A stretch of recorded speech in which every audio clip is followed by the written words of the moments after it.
minutes to go. Sorry, it's taking a little bit longer than I expected. Okay.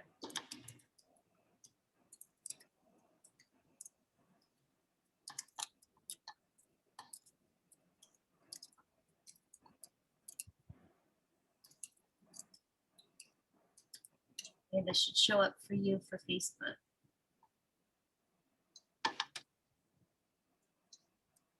And that'll be your cue.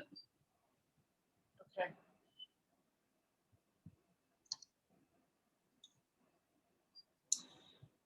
Good afternoon, everyone. I'm Heidi, and this is Foresta, and this is a special episode of Cocktails and Pajamas. In the last several days, there has been some incredibly hard and challenging discord going on in Afghanistan, and Podesta here has reached out on Instagram and Facebook, and I was completely unaware of what was happening. And so when I read her post, I quickly went and researched and found out what was going on. And then this morning she posted something else, and I just thought, you know, I think this would be an opportunity for us to use our platform and for Foresta to share her feelings around what is going on, her thoughts and feelings, because it's important. So with no further ado, I want to give the floor to you and let you share what you need to share. Thank you, my love. Thank you for showing up and for helping to amplify awareness. I think I just want to say first, that is allyship. That's exactly what Afghans need right now, whether that's the Afghan diaspora here who is watching from afar, or anyone on the ground there that is able to reach out to the world. People have been asking, what can I do? And my main answer, beyond donating, right, to the boots on the ground organizations that are helping the refugees, is amplify Afghan voices, amplify, repost, use your platform, invite people that are experiencing this to be seen and be witnessed. And yeah, that feels like one of the biggest things we can do to keep this alive in the media, to also teach and share and humanize what's going on. That feels really important to me. Yeah, so thank you first and foremost for your allyship and your willingness to show up for me and for a lot of people who are struggling right now. You're welcome. Yeah, and for checking the news, which I know is not necessarily what either of us would be doing with our weekend. Yeah, it has been a surreal, I think this is safe to say word, shocking and surreal experience over the last less than 24 hours. As the last few months have seen troops withdrawing and some insurgencies happening, what's happened this week has just been unprecedented, unfathomable, even by high-ranking military leaders. The US military really had reports of like, oh, we've got about a month to expect a surge, to expect, as we withdraw, you know, the energy of that opponent kind of showing up. And I don't think anyone guessed a country being completely taken over in 5 or 6 days. So I know myself and a lot of other Afghans who are still trying to digest the velocity and speed at which this has happened. It's almost more than the brain can process.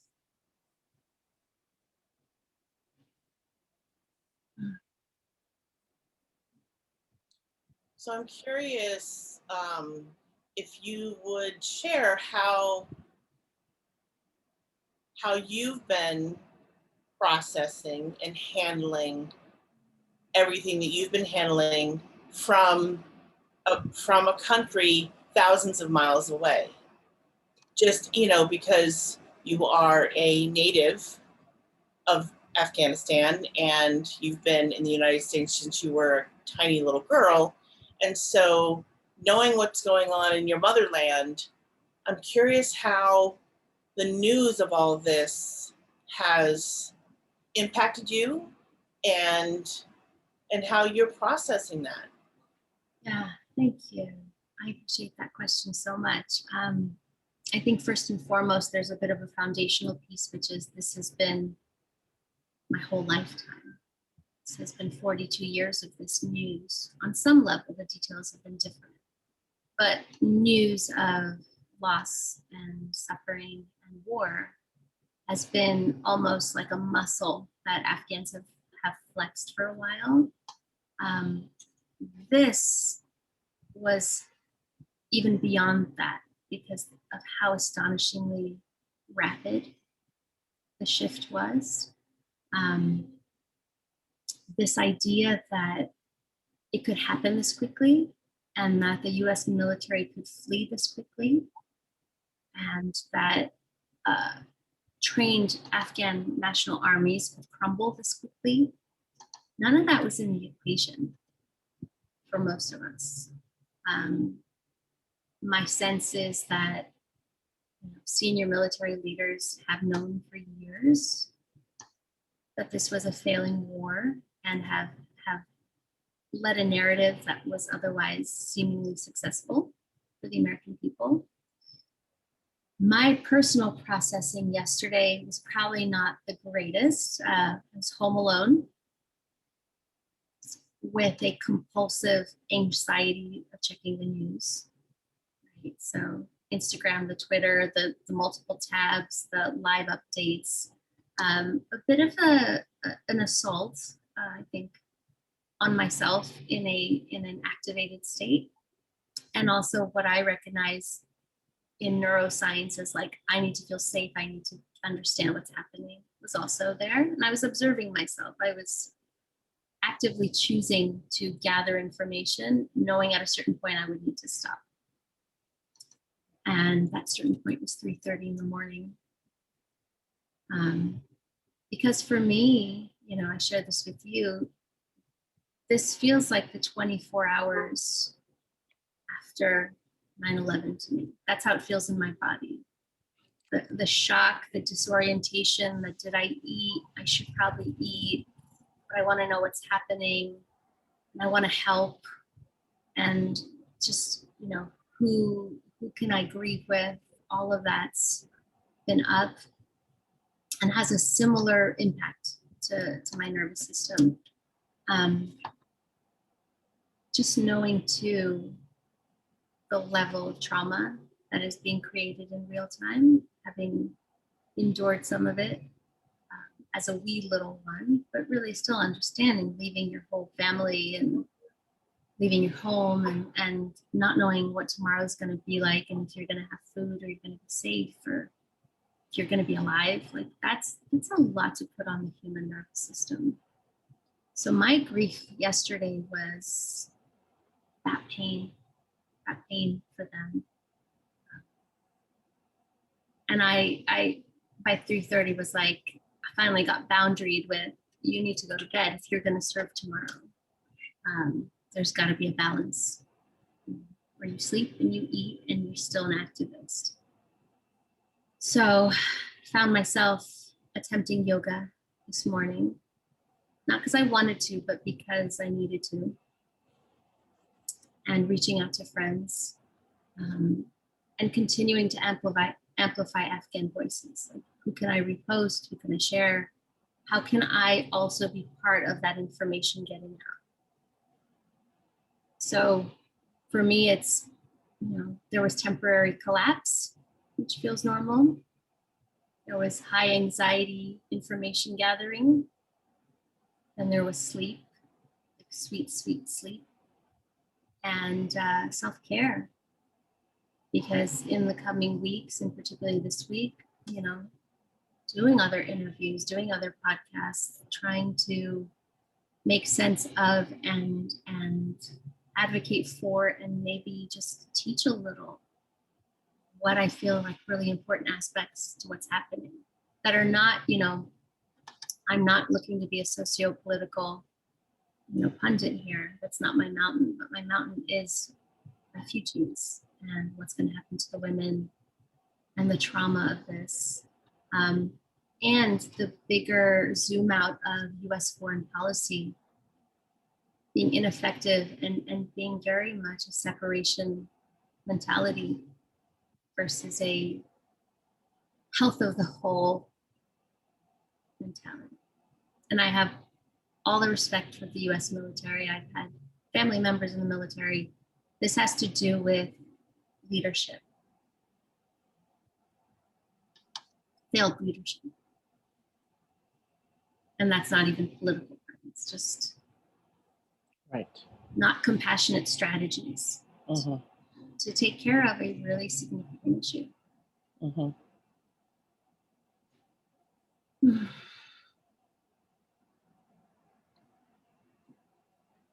So this is coming from a place of kind of ignorance on my part. And I want to say I apologize for that, but that's my truth. So I'm just going to ask this question. But I guess what I want to know is, as a Native American, I mean, like an American, white American, just American across the board. What can I do? What can Americans do as a whole to support in the best way possible for what's happening? Because when a problem feels this, and I don't mean to minimize, but it's been an ongoing problem for a long time, right? And so but when there's an issue this big, it feels impossible, right? It feels like, oh my God, it's too big for me to do anything, so I'm not going to do anything. Right. But I believe that as humans, if we come together in our humanity, if we all do something collectively, we can really make a difference. Yeah, I'm with you on that. Yeah, I mean, I hear people saying they feel helpless, and it's like, yep, feel it, and then do something anyway. And that can be using your privilege, using your voice, using your platform, amplifying Afghan voices, donating to places like the UNHCR that's helping refugees on the ground. There's now 400,000 refugees in parks who have fled. And, beyond donations, there's simply understanding what's happening here from multiple aspects. So, I love the idea of just allowing this to be a teaching experience, allowing it to be a conversation. And I think everyone actually can chip in whatever way that feels right for them, whatever their medicine is. Perhaps they can donate, perhaps they can use their platform. Perhaps they just have a certain way that they can hold one person from the Afghan diaspora, if they're a coach, for example. Perhaps they can offer their services or their ear. There's a lot we can do to witness each other right now. I had a friend just before this call, hold and witness me. And that might seem like a small thing, but like there's really nothing too small at this moment. Right? Because if I'm being supported, then I can come in here and do this better. I can do my week better, like help the helpers. I think that's one way. See if there's anyone in your community who is struggling. Check on your Afghan friends, see if there's anything that they need. Sometimes, I don't want to be prescriptive and assuming what people need. So simply asking, hey, what do you need right now? I'm here to support you. I care. That can be enough, because not only is this just a huge shock and a huge blow to any Afghan of, what's the right word, wanting forward progress in the country, wanting women to have rights, wanting there to be more freedoms, wanting there to be more art, culture, science, all these things. There is also a re-traumatizing happening for the Afghan diaspora around the world, because this was 20 years ago for some of those Afghans who left. This was 20 years ago for some of the Afghans who are right now in Kabul and in the other provinces, having it happen again to them, right? Like having left the cruelty of that regime and having them walk through the gates again. It's terrifying. And then for those of us who fled from a different war, there is still the remnants of leaving family behind, not knowing if you'll ever see them again, starting anew in a new country, not knowing before you get to that country whether you're gonna make it there alive, being a foreigner, being bullied, starting from scratch, losing whatever prestige or, if you were a doctor in Afghanistan, maybe you come here and you're a janitor, right? So there's a lot of layers of trauma that have happened. And when something like this that feels similar, that has some of the same elements happens again, there are a lot of people quietly being re-traumatized right now. So mental health services, I'm really calling on my coach peers and therapy peers to offer up whatever feels right to them. Maybe it's one session with one Afghan, one time. It doesn't really matter because it's everyone trying to help. Mm-hmm. Yeah. Does that answer your question? Yes. Thank you.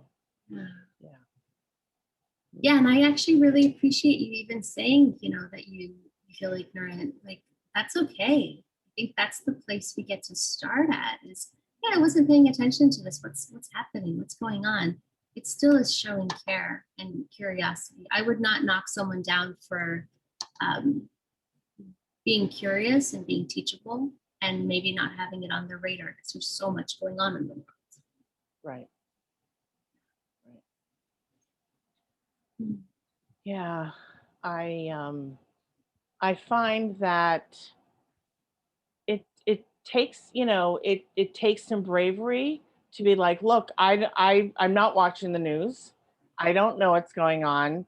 So please tell me or please teach me.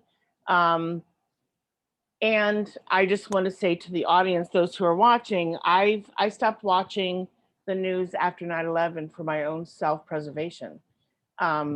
And I know a lot of people, I know many other people who don't watch the news for whatever reason they don't watch it.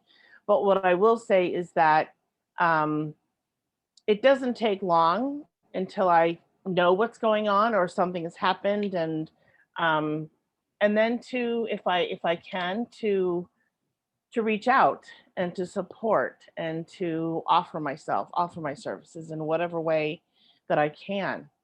Yeah. Yeah, and I want to just hold that that's completely okay, right? That is being boundaried and self-caring. If that sort of tenor is going to keep you, I know for me, will knock me out of my center and not have me be of service, right? It's like I can't really watch anchors and the way the fear mongering goes. I can watch a live updated list quietly coming in, letting me know what's happening on the ground. Yeah, and I still appreciate that. Like, okay, you don't have to do that to yourself, but you're going to show up when it matters, when it counts. Yeah. Something I've been asked has been like, how did the collapse happen so quickly? Right? The US had on paper at least 350,000 Afghan National Army troops trained under the most elite alliance of military personnel around the world. And something I learned really only yesterday about what was going on that's different is that, and it was analysis from, I think, the Wall Street Journal yesterday, that was saying the way that the US trained the Army was it was essentially molded to how the US military operates, right? Which is ground stuff, relying heavily on combining ground operations with air operations. I'll keep it at that. And that would help them resupply quickly. It would help them, take care of the wounded quickly, having the air operations. And in the wake of withdrawing, all air operations were halted. So when the rubber met the road this week, the way the Afghan army had been trained, ground and air operations, they were stuck with only ground operations. I mean, they closed Bagram Air Force Base 6 weeks ago, which would have been, a tremendous amount of air operations. But in the wake of the administration's decision, which I understand, that meant the Afghan military they couldn't operate the way they had gotten trained to operate. Right. Which is such like mindfuckery to me. Yeah. Why would you train them that way? And then shut something down. And shut down half of what was part of their training, their model. So that for me was a big piece that I just want to lift up, because the narrative is like the Afghan army collapsed and blah, blah, blah. The onus is being put on them. And I see this a lot. The Western accountability is missing. Oh, hey, look, we just kind of fucked them over by training them this way and then taking away half of their actual equipment. That will screw over anybody. Yeah. And the other side of not having hindsight for all of this is that there is so many helicopters and just all you can imagine as it relates to high level war equipment sitting in these places now for the taking. Right? So the Taliban are not like high tech, they're like looters. So now you've left Air Force bases with amazing quantities of high level equipment to be looted by the people. Like, it's just like, did anyone think this through? And I get that it's way more complex than you and I can even, decisions and commands and chain of commands and all these things are way above the stuff that we might be able to get. And this just feels like, you guys, someone's got to be smarter than this. Right. I mean, they're having like B-52 bombers now go to blow up the things they left behind in a haste, instead of, because that's taxpayer dollars. Right. Instead of having like begun, let's say, I don't know, 3 months ago, getting everything on ships and that's a place I'm a little ticked off too. It's like American tax dollars have gone into this war, and then like this level of just, let's just demolish it all. I get it. You don't want it going into the wrong hands, but just forethought a little bit. I feel like we have to have forethought in our jobs. Like, don't they too? I'm pissed about that. Yeah. Does any of that land? Like, or is anything in that having you maybe get a little piece of the picture or have a question? Yeah. So this is so hard, but I question the validity, like the truth, like and I don't want to accuse anyone of not being honest. Like, that's not what this is about, but I'm like, How did they not know? How did they not know? It's only three months in advance. How could they not know that this was, it just doesn't it doesn't add up. Let me just say that to me, it does not add up. Yeah. And so was there an email that was missed? Was there a memo that didn't go out? Like all these kind of unanswered questions, because this is a huge, I will call it a mistake, a huge mistake. And like you said, oftentimes it's the Western part of the world that's not taking the responsibility, right? And we put it on the other. And I'm like, there's a miscommunication here. Like with everything, when things go awry, it's because there's a miscommunication. And what is that? And where did it go? Yeah. Yeah. So it's I will say it's very hard for me right now to hold my tongue. That's okay. I'm not holding my tongue. And I it just, I have to say, my trust in the powers that be is already minimal. Sure. And this takes it to another level. And to say that about my own country is really painful. And it's not easy to say, because my father served 20 years, right? In the army. And I want to say, I'm an American that loves her country, because I do love this country. And I also want to be an American who can say, and when we mess up, we own up to it. Like, let's just call it what it is. And that really, really bothers me. It gets into my core, and and again, my mistrust, it deepens. It's affirmed. It's affirmed. Yes. Yeah, I'm with you there. I think, this is sort of the psychology of a lie playing out. And again, not pointing fingers, because, the truth will hopefully slowly reveal itself in the coming weeks. But I do feel that behind the scenes, American senior leaders knew this was failing, right?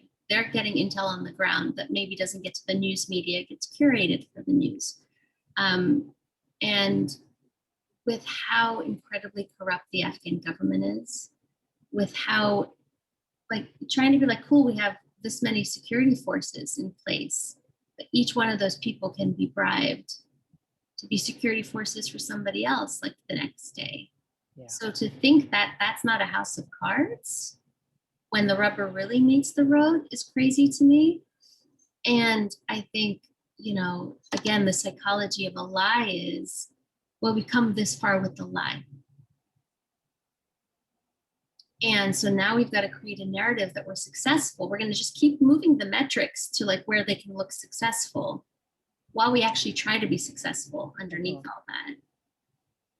But there's an outright lying to that. Yeah. Right. And then you got to hold that lie, and you got to add a lie on top of that lie. And I think and this was many administrations back, could have said, wow, this looks like an unwinnable war.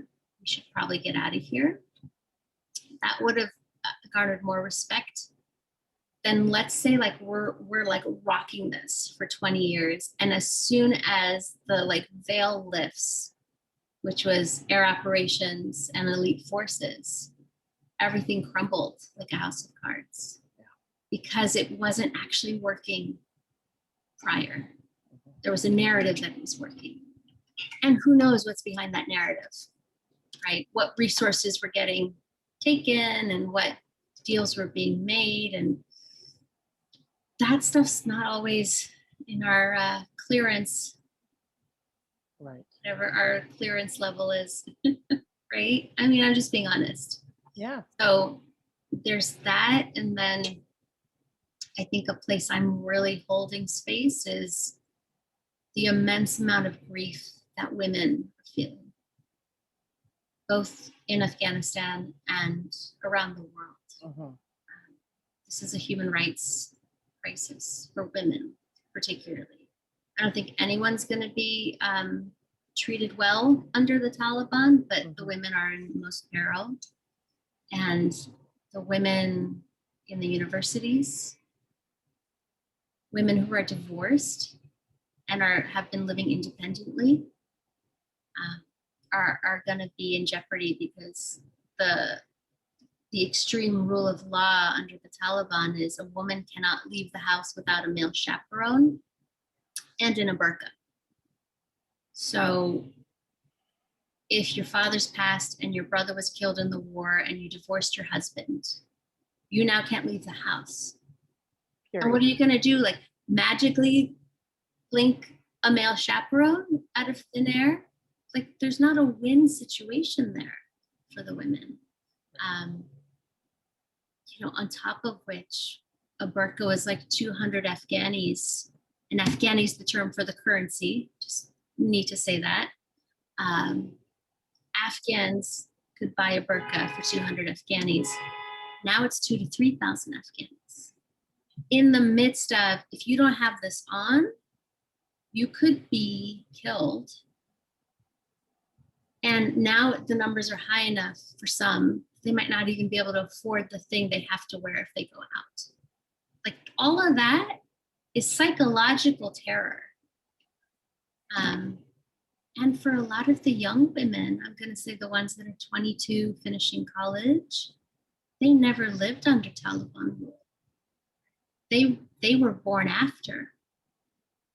So Right. for them, there's some intergenerational fighting of like, I don't want to wear that. I'm not going to wear that. I refuse to wear that. And parents and grandparents are like, please, like that's the only way we're going to keep you safe. It's for you to act. Yes. There's a woman who said, I feel like they're scrubbing out my identity. And that's really painful to hear. Yeah. Because women have been, if they left without it, they have been killed. So it feels insurmountable in this moment.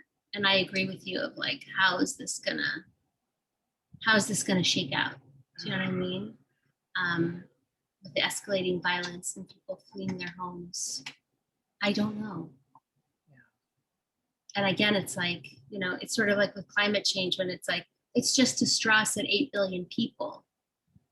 I hold the same thing of like, hey, there's 8 billion of us. There's nothing too small that could be offered up. Everything counts right now. It fucking matters right now. Right.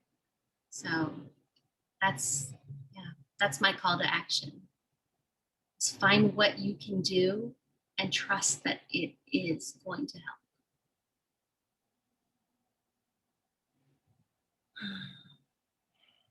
Thank you.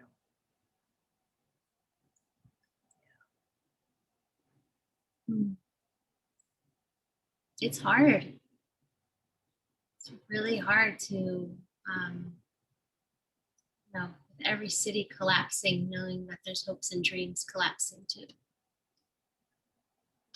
Particularly for the younger generation, one of the scariest things I'm reading is that the militant forces will likely marry them off. Oh, God. So they're militants. Yeah. So that woman who was at the cusp of finishing college and going to medical school or becoming a teacher, whatever that hope and dream was, is now huddled in her home with the very valid and like not imagining it threat that she will be dragged out of her home and married off to a militant. And someone who has got distorted views about women, you know, and is distorted from war. I'm trying to, that's been a really good word to use. So I don't want to, I want that to be the trueness of it. These are men who have been distorted by war, decades of war. Right. So they're not altogether there. Yeah. You know, the PTSD, the trauma, the undigested pain of whatever they've witnessed times 40 years, Mm-hmm. or being born into it, being born as a child fighter. Right. All of it. Yes. They're not right. Oh, yeah.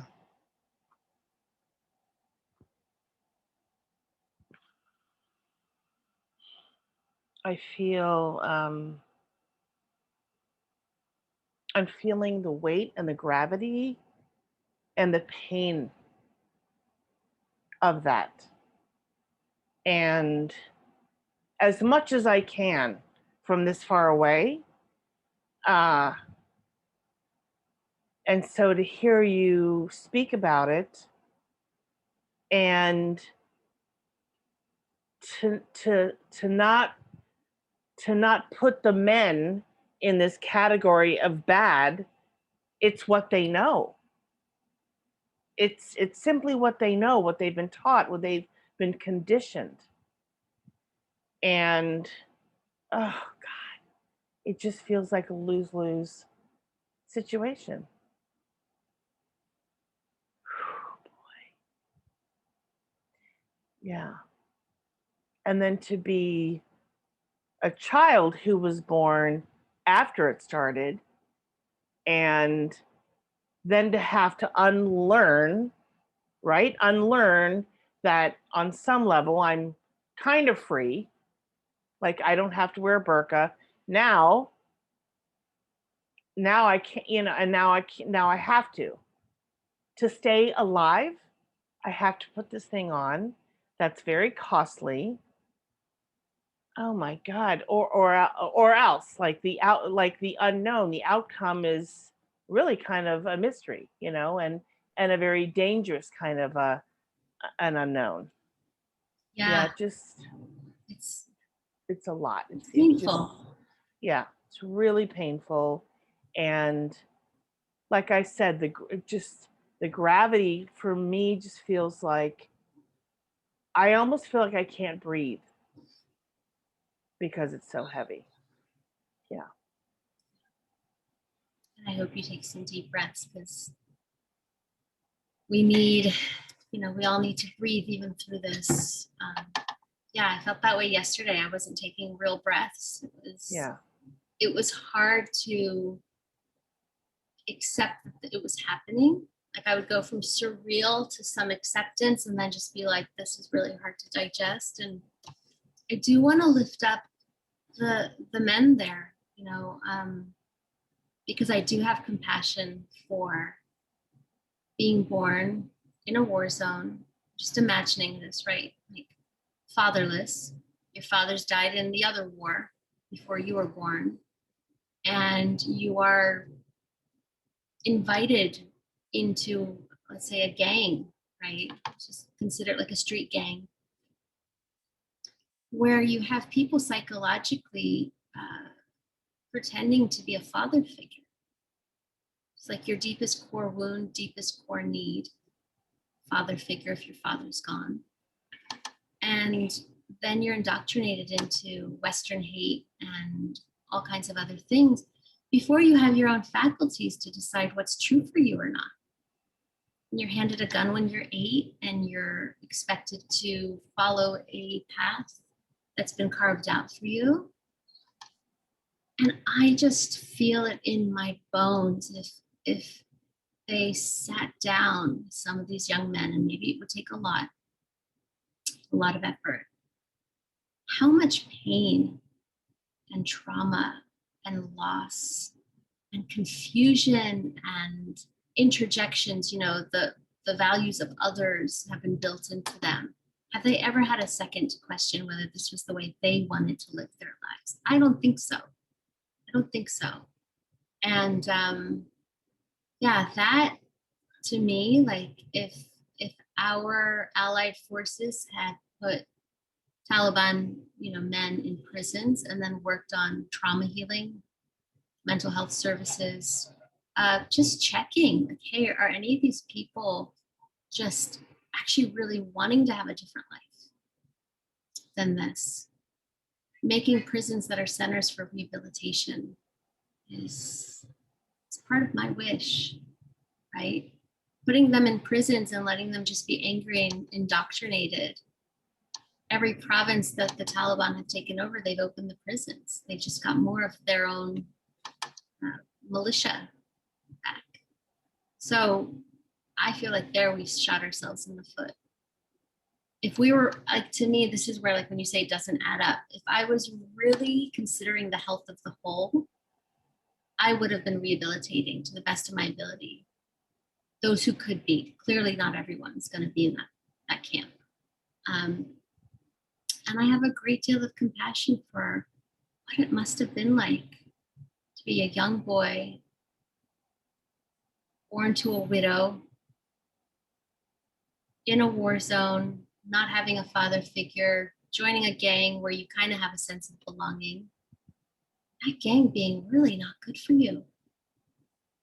And in fact, asking you to give up your life eventually. Like, all of that's messed up to me. And the sad thing is, as it relates to men and their power around the world, how they are indoctrinated to be men here in the US, could be wherever, they impact the whole community. They impact their women, they impact their children, they impact everything as these placeholders of power. So it's not just, oh, he got messed up and has distorted views. It means she can't go back to school, So it's heavy. It can be paralyzing, that level of how fucked up it is and how terrifying it's going to be for some people for some time. Yeah. For women who have found athleticism, art, science, journalism, who have been given that freedom, to follow their dreams, to now have those things shut down, right? And I keep hearing this narrative that's like, oh, well, the Taliban said they're going to let women have their rights and work and go to school. And it feels eerily like the abusive boyfriend thing, because their behavior is asking, walking into a bank and shaming the tellers for not having a face covering, and then telling them to go home and that they'll be replaced by their male relatives who have not been trained for the job. Right. So if I'm going by words and promises versus behavior, I'm going to take behavior every time. Yeah. 100. Yeah. So it's just odd to me, like some of the US media is like, oh, well, hey, maybe they'll be good on their word. They said they're going to let women, still go to school and whatever. And it's like, yeah, they just stopped doing that this week. So let's not put too much merit into people's words. And I say that in general for anyone. Oh, yes. Right? Completely, yes. In terms of interpersonal psychology, if someone's saying this and doing this, go with the behavior. Always go with the behavior. Yeah. Yeah. So I don't know what to say. It's a collapse of historical artifacts. It's a collapse of art and culture. It's a collapse of science. Like it's a vacuum that's happening in real time.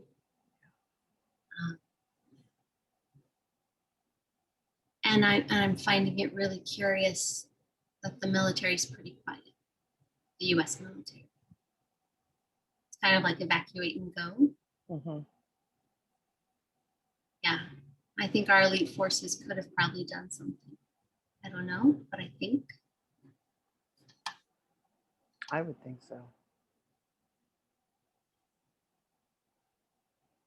Talking 75,000 men in a 100 million people country. That's the zoom out. And I think, you know, up until very recently, we had a lot of what would be considered armed forces. Doesn't look good right now. And I still, you know, hold a half hope, half courage anchor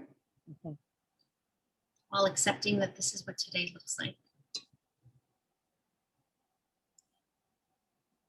Is there anything like you have questions about or curiosities or think other people who might not have been super involved or following might have? Otherwise, we can, you know, slowly close out here. Let me think for a moment.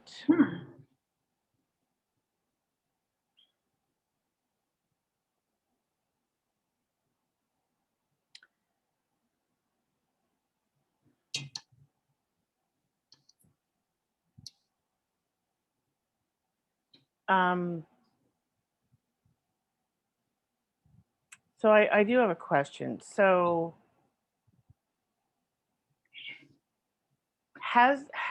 do you feel that in the last, I'm just going to say 20 years, right?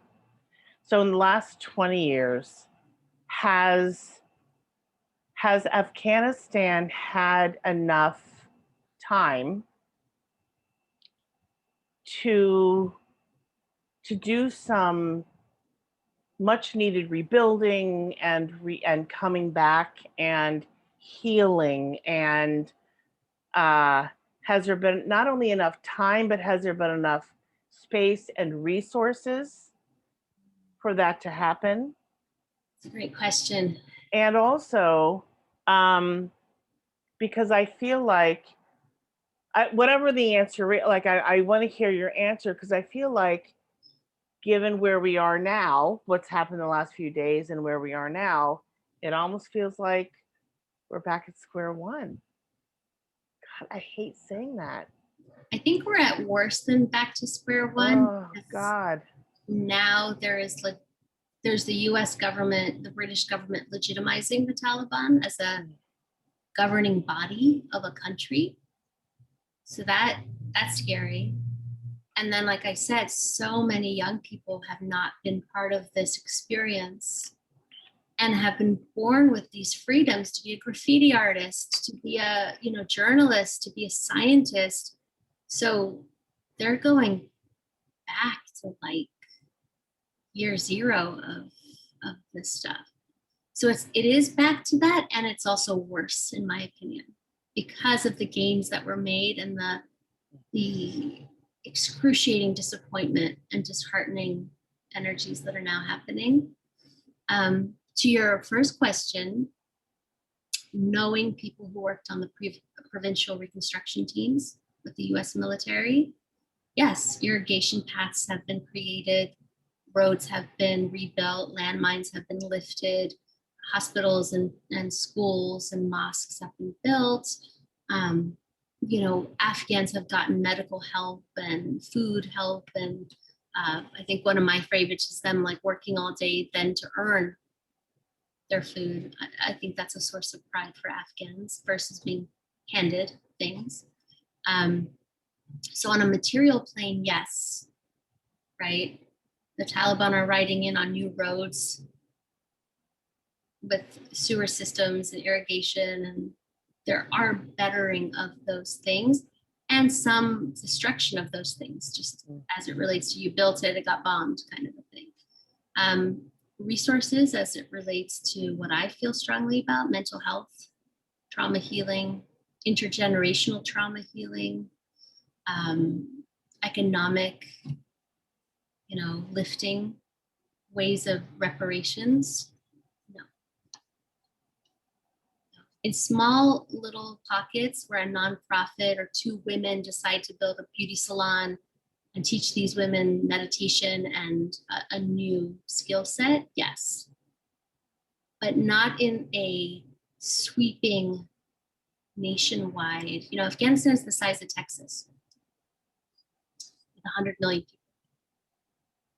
people who have all in some form or shape. I wouldn't say all, because maybe there's some farmers somewhere that haven't been touched by some of this, but the majority of whom have seen war, right? Just like in the US, all of us who have seen this pandemic through for almost 2 years probably need some mental health support. Everyone that's had loss and grief and fear and an upticked nervous system, a dysregulated nervous system, could use that kind of a resource.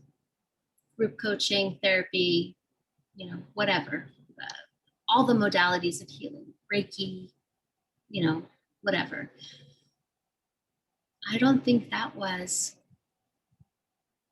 as important as it is to me, I don't think that was the focus.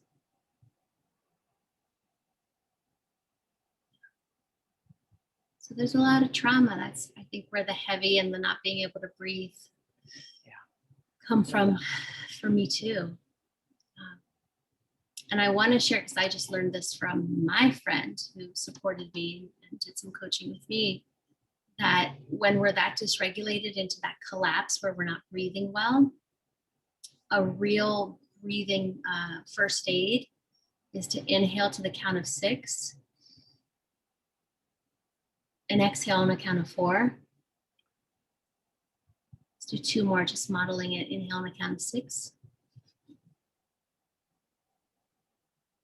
Exhale on the count of 4. 1 more.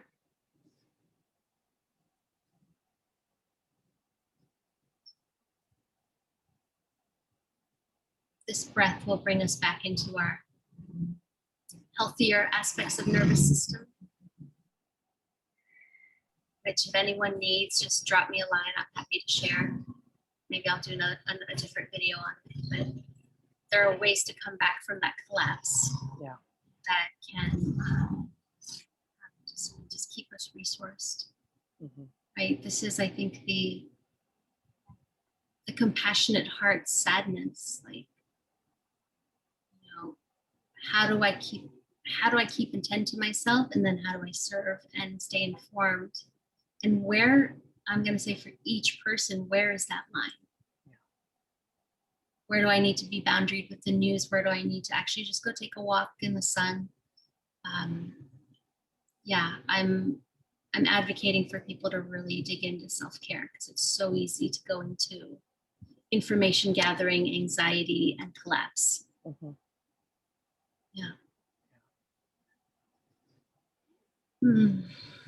Thank you for this time, my love, and for showing up, for being curious, for giving a shit. Thank you for modeling allyship and friendship. It's a pleasure. Yeah.